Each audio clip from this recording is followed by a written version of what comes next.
In your 20s, you had a hunch that money does matter. You might want to work to earn a lot of money. In your 30s, you also know that money matters. But something that matters even more is time. There's a good chance that by your 30s, you've got your direction somewhat sorted out. You know what kind of life you want to live.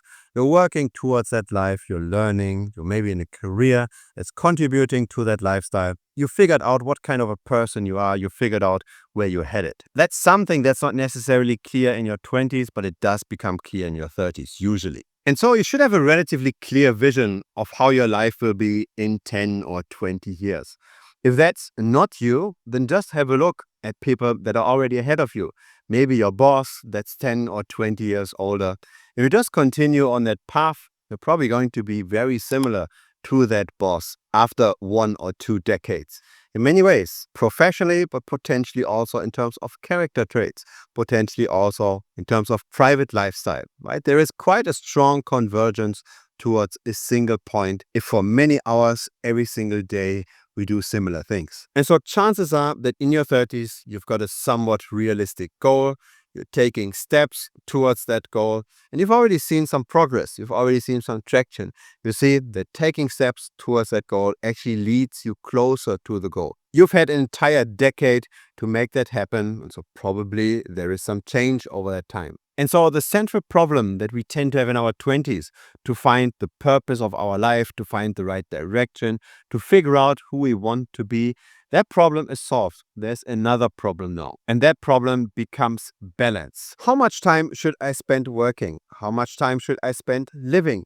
Now, hopefully the two aren't too different. Hopefully you enjoy to a degree what you're doing at work. And hopefully you're not just working for the weekends and for the vacations. There is this idea, right? If work is fun, then there is no real work-life balance. Then you're already enjoying what you do. And of course, this is an ideal state, but the closer we can get towards this, the better. The less we need to motivate ourselves in order to work more. It just comes naturally to us. Still, in your 20s, you still might think it's okay to work 80, 90, 100 hours. Right? That's what many high performers do.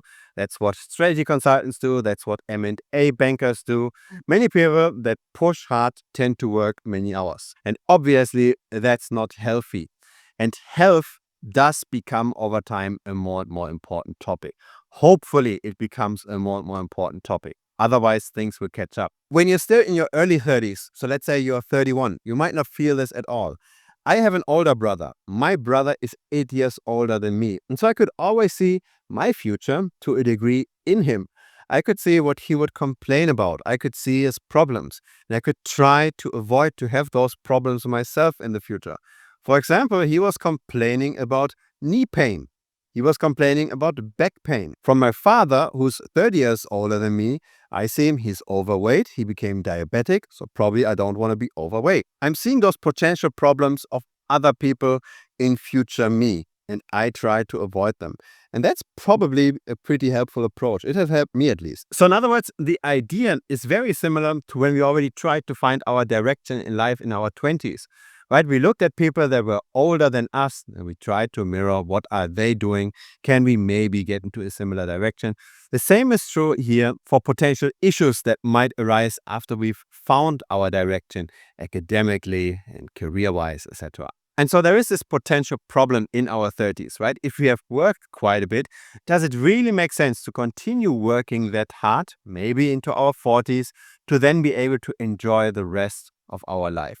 So maybe even retire early, or at least to reduce our efforts in the future. Now that we still have all that energy, shouldn't we use that energy for our future? I think the answer to this question is yes and no. I still work a lot. I used to work my 80 hours. Now I work maybe 60, sometimes 70 hours per week. I still work a lot, but the question between 60 hours and 80 hours isn't as important as most people make it out to be. We think about it because we work so hard. A lot of our mental focus is on the career, but really it should be somewhere else. At least I think so. I think the main mistake people do in their 30s is not having the wrong kind of priority or the wrong kind of effort with regards to work. I think the main problem that then catches up in the 40s and 60s is something else. Let's say the following, because you already got into the habit of working hard day in and day out to have those long hours, to have those long weeks. You're already used to it anyways. It's very unlikely that you're going to flip this 100% once you've reached a certain wealth level. Very often people simply just continue because they learn to enjoy the effort. Ideally, we don't do things anymore for the final destination, right? Ideally, we do them just for gradual improvement. We already have a good life. We already enjoy where we're getting. We just want to see progress long term. So really, there's no end to what we're doing. The big mistake in your 20s is not to find what kind of a life you want to have. In your 30s, you already found your career path. You already know what kind of life you have, and you're just getting closer and closer to your ideal situation. But here's the mistake that most people in their 30s make. And this will be controversial because it's not politically correct. I think most people do not focus enough on family in their 30s. And I mean family in the broader sense. When you're in your 30s, your parents are not young anymore. You won't have them around forever. And many people lose their parents in their 30s or in their early 40s. So really, it's not necessarily always about working much and progressing the career. Many people regret that they haven't spent enough time with their parents, with their family in their 30s and in their early 40s, because the clock unfortunately is ticking. We all don't live forever, and at some point it's over, and we tend to get busier and busier the deeper we get into our careers. And that's the trap. There's a very, very good chance that in your 30s, you will hear of friends that have lost their parents, or that have lost other friends, or that are facing serious health issues. Take this as a signal, right? Life is much more fragile than we think it is. In our 20s, we feel invincible. In our 30s, we have to take care of our health more, but we also have to take care that life in the end is finite. Here's another major family-related mistake. Most people start focusing so much on their career because they see progress, they see traction, they get satisfaction from that career, that they completely forget about their private life. They completely forget about creating a long-term anchor beyond the career. You really don't want to wait too long to start your own family, to have children yourself. Everybody says that men have a long time to wait, right? They can have children in their 50s or 60s. But the problem is that you then need to have a wife that's much, much younger than you. And the question is, how much will you really be able to communicate with somebody that's 20 years younger than you? You will have very different life experiences. And yes, it can work, but it's not ideal. Right? Why don't we try to go the ideal path? Why are we already planning with potential problems? We are also not waiting to save with retirement until we are 50 and then suddenly we start to save. We try to do this early. Why should we wait so long with having children? I yet have to personally see a couple that said, I wish I waited longer to have children. Most people wish they started earlier. The biological clock is real, and at some point, you can't have more children. And maybe after you've got one or two, you want to have much more. Maybe you work so hard because of the new kids that you got that now you think, maybe I want to have 3 or 4 or 5 kids. But when you start in your late 30s or in your early 40s, you might have 0 kids in the end. I know a lot of couples that want to have kids and are not able to have them anymore. Most women are involuntarily childless. They just push the topic too far out in the future until it was too late. And that's the main problem. That's the main mistake most people make in their 30s. And if you don't believe me, just look at the people in their 50s or 60s. Do you want to be like the people with children or like the people without children? And if you ask the people with children, they are probably going to say that yes, it's stressful. Yes, it costs a lot of money. It costs a lot of time. But pretty much everybody says that it's worth it. I'd go so far to say that most things in life that are worth it are hard. If you want to become wealthy, that's hard. If you want to have a fulfilling personal life, that's hard. If you want to be healthy and stay healthy, that's hard. The things that are worth doing, they tend to be hard. But that doesn't mean we shouldn't do them. We are not saying, I don't go to the gym today because it's too hard. We do it anyways because it's important enough. The problem is that most people in their 30s do not realize the importance of having an own anchor point, of building a family. Very often, this comes too late. And I don't know why it comes too late. But most people get the realization when biologically no more kids can be born, or maybe only one kid and that's it. Right? People pay tons of money to get IVF.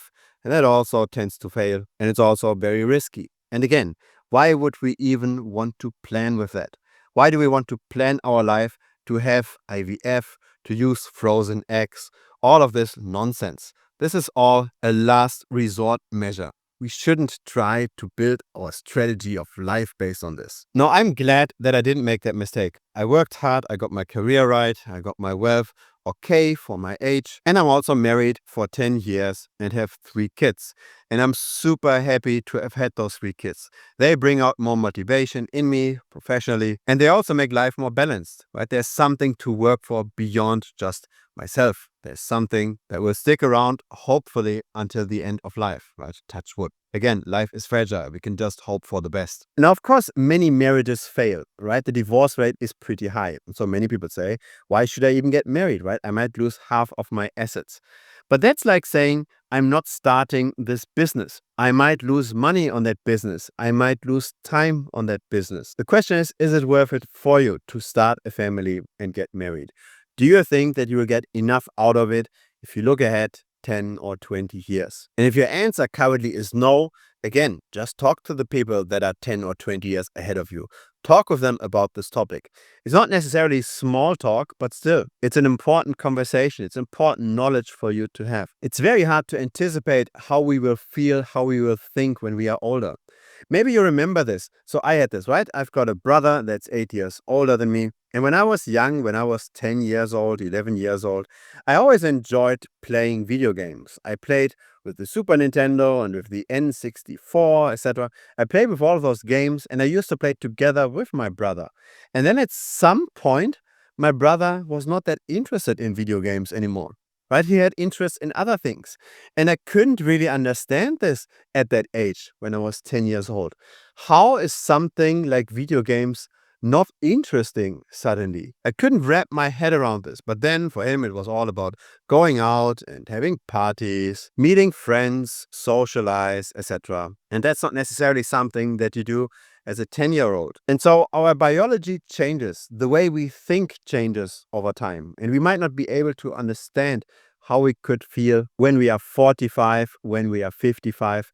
And currently, we are only in our early 30s. And so that's why this dialogue with people that are ahead of us is so important. And so that's the problem, right? I can see the suffering around me. I'm now 39, and I see many couples that aren't able to have kids. I know many couples that are childless and that don't want to be childless. And every couple that I personally know wishes they started to have children earlier. And so yes, I'm aware that this video took a turn that you probably did not expect. Right? You probably expected me to talk about career again, about saving, about how much should be consumed, etc.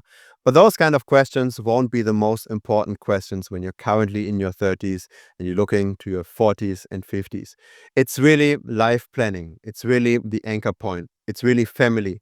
It's really your parents or your friends or the children that you might or in the end might not have. Those kind of topics get pushed away conveniently. But time does not stop and the window of opportunity gradually closes. I'd very much appreciate if the people that are watching here that have already reached 45 years or that are older than 45 years to comment below here what they think about this topic. Is what I'm saying accurate? Would you give the same kind of advice to the people that are currently in their early 30s? Or do you disagree? If you agree, then please message this below because I can very much understand how the younger folks might not take this serious enough. But maybe if enough people comment below here, the message has an even stronger weighting. If it's your first time here, feel free to subscribe. I publish this regularly. Feel free to also check out the playlist. I've got many of those kinds of videos. Just click on the channel, click then on playlist. You can watch several of those kinds of videos, one after the other. Thanks for watching. See you next time. Cheers.